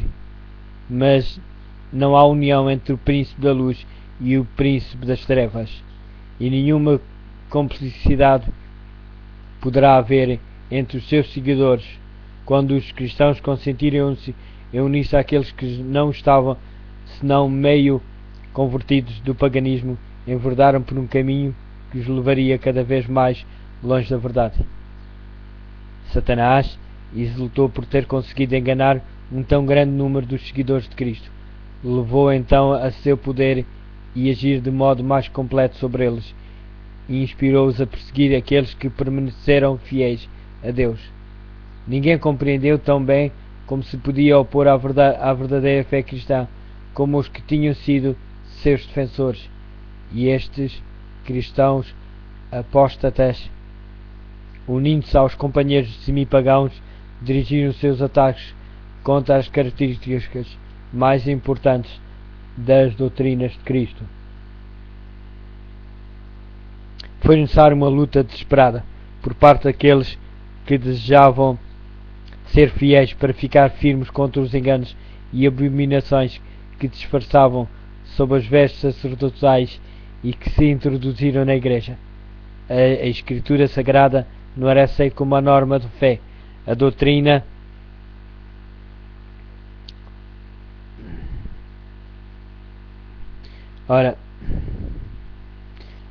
da liberdade religiosa era considerada uma heresia, sendo os seus defensores odiados e proscritos.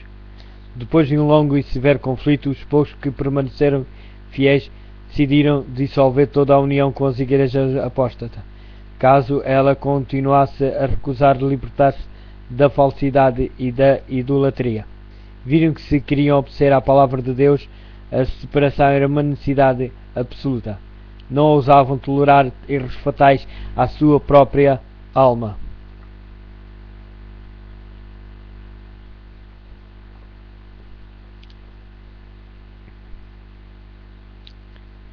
Viram que se queriam obedecer à palavra de Deus, a separação era uma necessidade absoluta. Não ousavam tolerar erros fatais à sua própria alma e dar algum exemplo que pusesse em perigo a fé dos seus filhos e dos filhos dos seus filhos. Para assegurar a paz e a unidade, estavam prontos a fazer qualquer concessão coerente com a fidelidade para com Deus, mas acharam mesmo a paz seria comprada por um preço demasiado caro, caso fosse com sacrifício dos princípios. Se a unidade só pudesse ser conseguida comprometendo a verdade e a justiça, seria preferível que prevalecessem as diferenças e as consequentes lutas. Bom seria para a Igreja e para o mundo se os princípios que norteavam aqueles crentes inabaláveis revivessem no coração dos que hoje se intitulam povo de Deus. Há uma alarmante indiferença em relação às doutrinas, que são as colunas da fé cristã. Ganha terreno a opinião de que, em última análise, elas não são de importância vital. Esta degeneração está a fortalecer as mãos dos agentes de Satanás, de modo que as falsas teorias e os enganos fatais que os fiéis dos séculos passados expunham e combatiam com o risco da sua própria vida são hoje tidos em grande consideração por milhares que pretendem ser seguidores de Cristo. Os primeiros cristãos eram, na verdade, um povo especial. A sua conduta irrepreensível e a sua fé inabalável eram uma contínua reprovação que perturbava a paz dos pecadores. Se bem que poucos sem riqueza, nem posição ou títulos honoríficos constituíam um terror para os maus, onde quer que o seu caráter e doutrina fossem conhecidos. Eram, portanto, odiados pelos ímpios, assim como Abel o foi pelo ímpio Caim. Pela mesma razão que Caim matou Abel, os que procuram repelir a restrição do Espírito Santo mataram o povo de Deus. Pelo mesmo motivo, os judeus rejeitaram e crucificaram o Salvador, porque a pureza e santidade do seu caráter era uma constante repreensão ao seu egoísmo e à sua corrupção. Desde a altura em que Cristo esteve na terra até hoje, os discípulos fiéis têm suscitado o ódio e a oposição dos que amam e seguem os caminhos do mal. Como pode então chamar-se uma mensagem de paz ao Evangelho? Quando Isaías predisse o nascimento do Messias, conferiu-lhe o título de Príncipe da Paz. Quando os anjos anunciaram aos pastores que Cristo tinha nascido, cantaram sobre as planícies de Belém: glória a Deus nas alturas, paz na terra, boa vontade para com os homens. Está em Lucas capítulo 2, versículo 14. Há uma aparente contradição entre estas declarações proféticas e as palavras de Cristo: não vim trazer paz, mas espada. Mateus capítulo 10, versículo 34. Mas entendidas corretamente, ambas estão em perfeita harmonia. O Evangelho é uma mensagem de paz. O cristianismo é um sistema religioso que, recebido e obedecido, espalharia a paz, harmonia e felicidade por toda a terra. A religião de Cristo ligara numa íntima fraternidade todos os que aceitarem os seus ensinos. A missão de Jesus foi reconciliar os homens com Deus e uns com os outros, mas o mundo está em grande parte sob o domínio de Satanás, o acérrimo adversário de Cristo. O Evangelho apresenta-lhes princípios de vida que estão em total desacordo com os seus hábitos e desejos, e eles levantam-se em rebelião contra ele, odeiam a pureza que revela e condena os seus pecados. E perseguem e destroem os que com ele insistem nas suas justas e santas reivindicações. É neste sentido que se chama ao Evangelho uma espada, visto que as elevadas verdades que traz ocasionam o ódio e a contenda. A misteriosa providência que permite que os justos sofram perseguição nas mãos dos ímpios tem sido causa de grande perplexidade por muitos que são fracos na fé. Alguns decidem até deixar de confiar em Deus, por ele permitem a prosperidade dos homens mais vis, enquanto que os melhores e mais puros são afligidos e atormentados pelo seu cruel poder. Como pode aquele que é justo e misericordioso e que também detém um poder infinito tolerar tal injustiça e opressão? Perguntam eles. Esta é uma questão com a qual não temos nada que ver. Deus deu suficientes evidências do seu amor e não devemos duvidar da sua bondade pelo facto de não podermos compreender a sua forma de agir. O Salvador disse aos seus discípulos, prevendo as dúvidas que os oprimia nos dias de provação e trevas: lembrai-vos das palavras que vos disse: nenhum servo é maior que seu senhor. Se a mim me perseguiram, também vos hão de perseguir. João capítulo 15, versículo 20. Jesus sofreu por nós mais do que qualquer um dos seus seguidores poderá sofrer com a crueldade dos ímpios. Os que são chamados a suportar a tortura e o martírio não estão senão a seguir as pegadas do querido Filho de Deus. O Senhor não demora a cumprir o que prometeu. 2 Pedro capítulo 3, versículo 9. Ele não se esquece dos seus filhos, nem os negligencia, mas permite que os ímpios revelem o seu verdadeiro caráter, para que ninguém que deseje fazer a sua vontade possa ser iludido com relação a eles. Igualmente os justos são postos na fornalha da aflição, para que eles próprios possam ser purificados, para que o seu exemplo possa convencer outros da realidade, da fé e piedade, e também para que a sua conduta coerente possa condenar os ímpios e incrédulos. Deus permite que os ímpios prosperem e revelem inimizade para com ele, para que quando encherem a medida da sua iniquidade, todos vejam na sua completa destruição a justiça e misericórdias divinas. Aproxima-se o dia da sua vingança, no qual todos os que transgrediram a sua lei e oprimiram o povo de Deus receberão a justa recompensa das suas ações, em que todo o acto de crueldade e injustiça para com os fiéis será punida, como se tivesse sido feito ao próprio Deus. Há outra questão mais importante que deveria ocupar a atenção das igrejas de hoje. O apóstolo Paulo declara que todos os que quiserem viver a fé em Cristo serão perseguidos. Então, por que é que a perseguição em grande parte parece estar adormecida? A única razão é que a igreja se conformou com a norma do mundo e, portanto, não suscita oposição. A religião que no nosso tempo prevalece é a do caráter puro e santo, que assinalou a fé cristã nos dias de Cristo e dos seus apóstolos. É unicamente por causa do espírito de transigência com o pecado, por serem consideradas as grandes verdades da palavra de Deus com tanta indiferença, por haver tão pouca piedade vital na igreja, que o cristianismo é aparentemente tão popular no mundo. Se houver um revivamento da fé e do poder que a igreja tinha no seu início, o espírito de oposição reviverá, reacendendo-se as fogueiras da perseguição.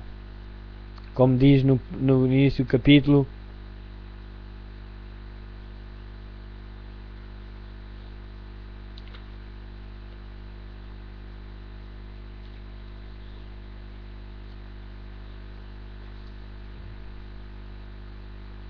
A perseguição nos primeiros séculos.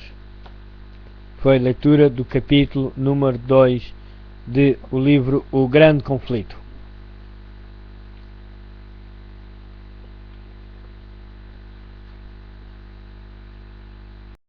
Ora, meus caros amigos e amigas e visitantes, gostaria de continuar na leitura deste maravilhoso livro que fala sobre uma era de escuridão espiritual. O apóstolo Paulo, na sua segunda carta aos Tessalonicenses, predisse a grande apostasia, que teria como resultado o estabelecimento do poder papal. Declarou que o dia de Cristo não viria enquanto se não tiver dado a revolta final, e não tiver aparecido aquele que é rebelde em pessoa, e está destinado à perdição, e o que se revolta com todas as coisas, e se coloca acima de tudo que os homens consideram divino ou sagrado. Chegará mesmo a tomar posse do templo de Deus, e apresentando-se a si mesmo como Deus. 2 Tessalonicenses, capítulo 2, versículo 3 e 4. E ainda mais o apóstolo adverte os seus irmãos de que as forças misteriosas do mal já estão em ativo. 2 Tessalonicenses, capítulo 2, versículo 7. Mesmo naqueles primeiros tempos, ele viu erros a insinuar-se na igreja que preparariam caminho para o desenvolvimento do papado. Pouco a pouco, a princípio furtiva e silenciosamente, e depois mais às claras, à medida que crescia em força e conquistava o domínio da mente das pessoas, o mistério da iniquidade levou avante a sua obra de enganos e blasfémias. Quase imperceptivelmente os costumes do paganismo entraram na igreja cristã. O espírito de compromisso em concordância tinha sido contido durante algum tempo, em consequência das terríveis perseguições que a igreja suportou sob o paganismo. Mas como a perseguição cessou e o cristianismo entrou nas cortes e palácios dos reis, este trocou a humilde simplicidade de Cristo e dos seus apóstolos pela pompa e pelo orgulho dos sacerdotes e governantes pagãos. E em lugar das exigências de Deus, ele colocou teorias e tradições humanas. A conversão nominal de Constantino, na primeira parte do século IV, causou grande alegria, e o mundanismo, sob a capa de uma aparência de justiça, introduziu-se na igreja. A obra de corrupção progredia rapidamente. Embora parecesse que o paganismo tinha sido derrotado, tornou-se no vencedor. O seu espírito dominava a igreja. As suas doutrinas, cerimónias e superstições incorporavam-se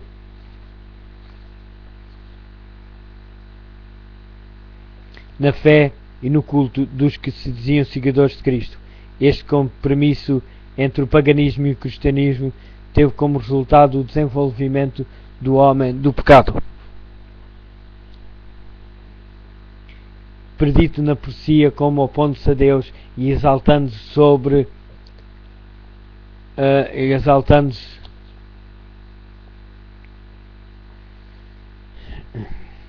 teve como resultado o desenvolvimento do homem do pecado. Predisse na profecia como opondo-se a Deus e exaltando-se sobre aquele gigantesco sistema de uma falsa religião.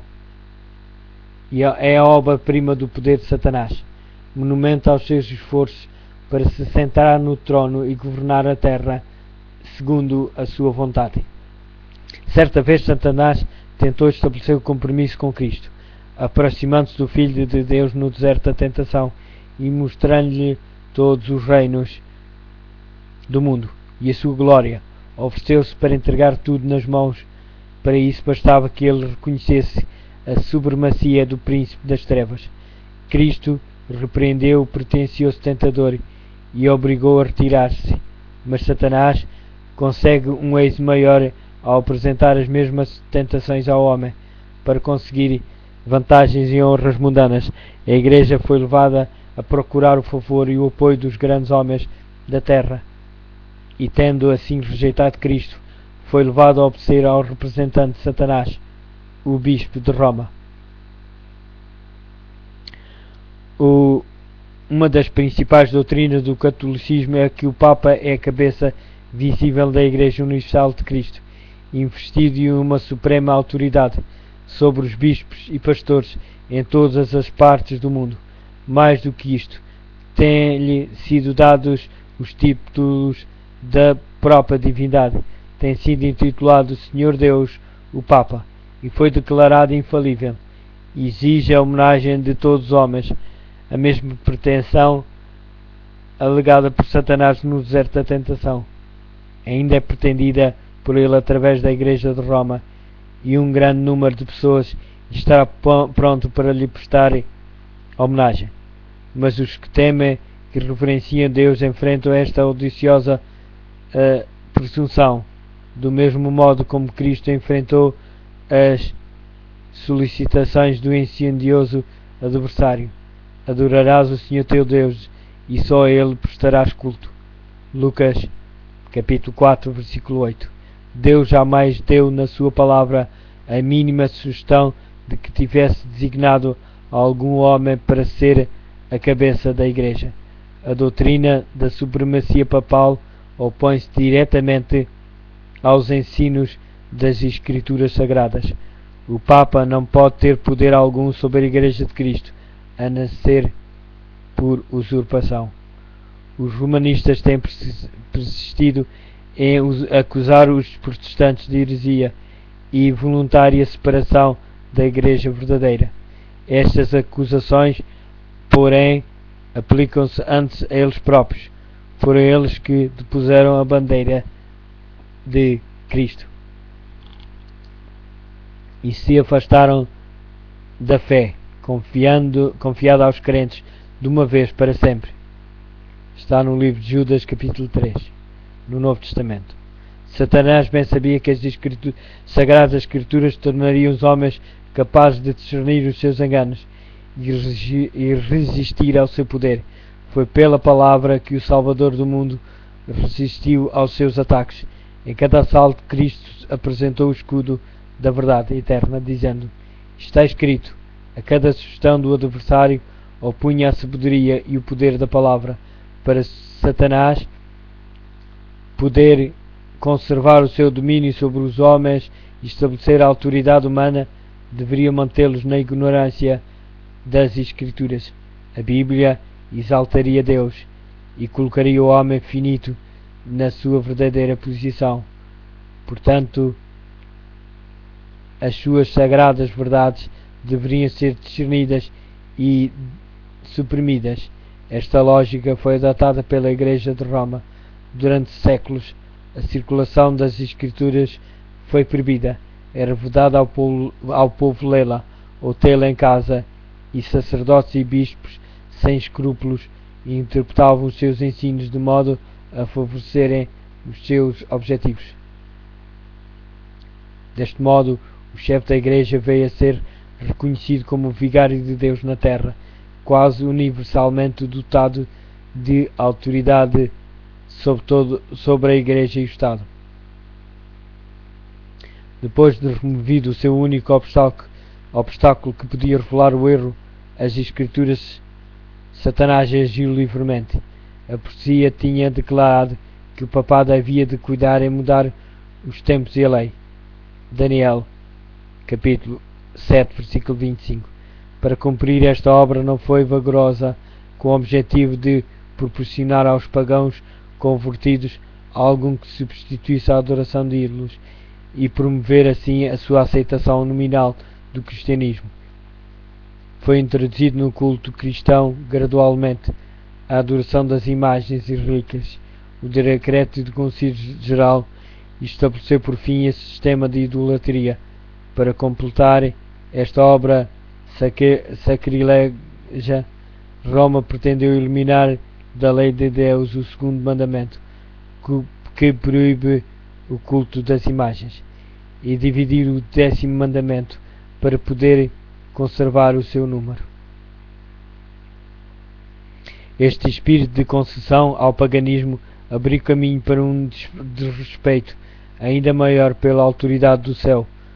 Satanás, agindo por meio de dirigentes da Igreja não consagrados, interviu também com o quarto mandamento e tentou pôr de lado o antigo sábado, o dia que Deus tinha abençoado e santificado. Gênesis capítulo 2, versículos 2 e 3. Exaltando em seu lugar a festa observada pelos pagãos como o venerável dia do sol, esta mudança não foi a princípio tentada abertamente. Nos primeiros séculos, o verdadeiro sábado foi guardado por todos os cristãos. Estes eram ansiosos em honrar a Deus e crendo que a sua lei é imutável, preservavam zelosamente a santidade dos seus preceitos, mas com grande subtileza Satanás atuava através dos seus agentes para atingir o seu objetivo, para poder chamar a atenção do povo para o domingo. Este tornou-se uma festa em honra da ressurreição de Cristo. Realizavam-se atos religiosos durante ele. Era, porém, considerado como dia de recreação, continuando ainda o sábado a ser observado como dia santo. Para preparar o caminho para a obra que queria realizar, Satanás tinha levado os judeus antes da vinda de Cristo a sobrecarregarem o sábado com as mais rigorosas imposições, tomando a sua observância num fardo. Agora, tirando vantagem da falsa luz sob a qual ele tinha feito com que fosse considerado, lançou desprezo sobre o sábado, fazendo com que fosse considerado como uma instituição judaica, enquanto os cristãos continuavam a observar o domingo como festa de alegria. Levou-os a fazer do sábado um dia de jejum, de melancolia e de tristeza, de modo a mostrar o seu ódio para com o judaísmo. No primeiro século, na primeira parte do século IV, o imperador Constantino proclamou um decreto fazendo o domingo um dia de festa pública em todo o Império Romano. O dia do sol era venerado pelos seus súbditos pagãos e honrado pelos cristãos. Era a política do imperador unir o paganismo e o cristianismo, eliminando os conflitos existentes entre eles. Juntamente com eles, empenharam-se nessa ação os bispos da Igreja, os quais, inspirados pela ambição e sede do poder, perceberam que se o mesmo dia fosse observado tanto por cristãos como por pagãos, promoveria a aceitação nominal do cristianismo pelos pagãos e assim aumentaria o poder e a glória da Igreja. Mas embora muitos cristãos tementes a Deus fossem gradualmente levados a considerar o domingo como tendo um certo grau de santidade, ainda mantinham o verdadeiro sábado como o dia santo do Senhor e observaram em obediência ao quarto mandamento. O arqui-enganador não tinha terminado a sua obra. Estava decidido a congregar o mundo cristão sob a sua bandeira e exercer o poder por intermédio do seu vigário. O orgulhoso pontífice, que pretendia ser o representante de Cristo através de pagãos meio convertidos, bispos ambiciosos e eclesiastes amantes do mundo, ele atingiu o seu objetivo. Celebravam-se de tempos em tempos vastos concílios aos quais assistiam os dignatários da Igreja de todo o mundo. Em quase todos os concílios, o sábado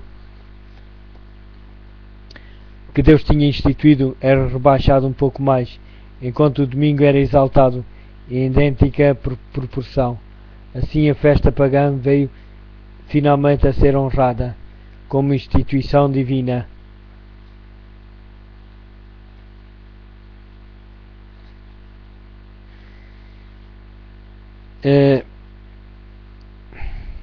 Um pouco mais enquanto o domingo era exaltado em idêntica proporção. Assim, a festa pagã veio finalmente a ser honrada como instituição divina, ao mesmo tempo que se declarava que o sábado bíblico era uma relíquia do judaísmo, amaldiçoando-se os seus observadores. O grande apóstata tinha conseguido exaltar-se acima de tudo o que os homens consideram divino ou sagrado. Está na 2 Tessalonicenses, capítulo 2, versículo 4, no Novo Testamento. Tinha até chegado a mudar o único preceito da lei divina que inequivocamente indica a toda a humanidade o Deus vivo e verdadeiro. No quarto mandamento, Deus é revelado como o Criador do céu e da terra, e por isso distingue-se de todos os falsos deuses. Foi por memória da obra de criação que o sétimo dia foi santificado como dia de repouso para o homem.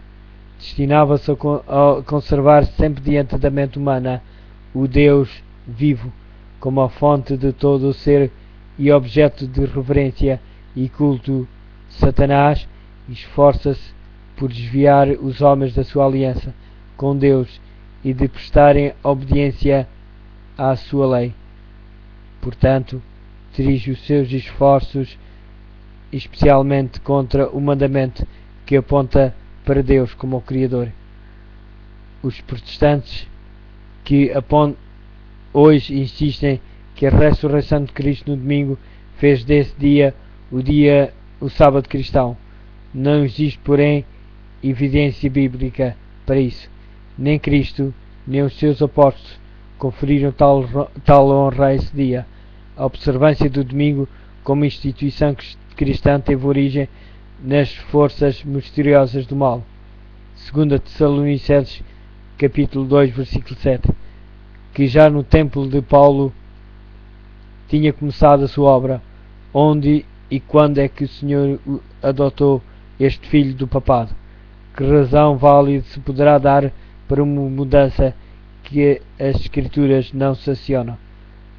No século VI, o papado estabeleceu-se solidamente, fixou-se a sede do seu poder na cidade imperial, e foi declarado que o bispo de Roma era a cabeça de toda a Igreja.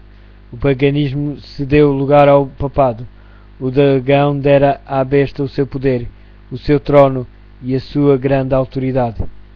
Apocalipse, capítulo 13, versículo 2. E começaram então os 1260 anos da opressão papal, perdidos nas profecias de Daniel e Apocalipse. Em Daniel, capítulo 7, versículo 25. Daniel é no Antigo Testamento. Apocalipse no Novo Testamento, o último livro da Bíblia, é no capítulo 13, versículo 5 a 7. Os cristãos foram obrigados a optar entre renunciar à sua integridade e aceitar as cerimónias e cultos papais, ou passar a vida nas prisões a sofrer a morte com instrumentos de tortura pela fogueira ou pelo machado do carrasco. Cumpriam-se as palavras de Jesus: serão atraiçoados pelos próprios pais, irmãos, parentes e amigos, e alguns serão mesmo levados à morte. Vão ser odiados por toda a gente por minha causa. Está em Lucas, capítulo 21, versículos 16 e 17. Desencadeou-se a perseguição sobre os fiéis com uma fúria maior do que nunca, e o mundo tornou-se num vasto campo de batalha. Durante séculos a Igreja de Cristo encontrou refúgio no isolamento e na obscuridade. Assim diz o profeta: a mulher fugiu para o deserto, para um lugar que Deus lhe tinha preparado, a fim de aí ser alimentada durante 1260